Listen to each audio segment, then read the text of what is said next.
Magandang araw sa inyong lahat. Ako nga po pala si Binor Shalaya Piazza mula Brother Alberto Maria.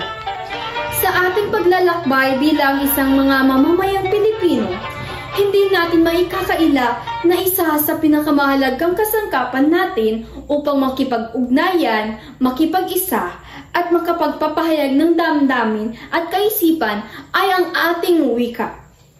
At sa ating bansa, ang wikang Pilipino ang nagsisilbing puso at kaluluwa ng ating pagkatao bilang isang bayan.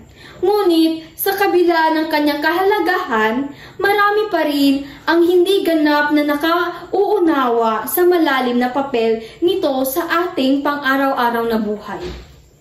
Ngayon, batid na natin ang lahat ng component ng kakayahan pangkomunikatibo, lingwistiko, socio-lingwistiko, diskursal at estratehiko. Mas higit nating mauunawaan kung paano natin maisasabuhay ang pagiging isang epektibong komunikador. Hindi sapat na marunong lamang tayo magsalita o magsulat. Kinakailangan din nating umangkop sa konteksto, makibagay sa kausap, gumamit ng tamang pamamaraan at pagpapahayag. Ngunit, mahalagang nating tandaan, ang paggamit ng wikang Pilipino ay hindi lamang para sa akademikong layunin o formal na usapan. Ito ay dapat isabuhay sa lahat ng konteksto, sa tahanan, paaralan, pamamahalaan, media, at maging sa social media.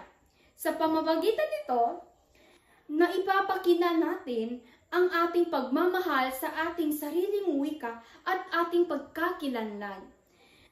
Bilang isang Pilipino, tungkulin natin na hindi lamang pagyamanin ang ating sariling kakayahan, kundi hiyain at hikayatin din ang ating kapwa na gamitin at ipagmalaki ang wikang Pilipino.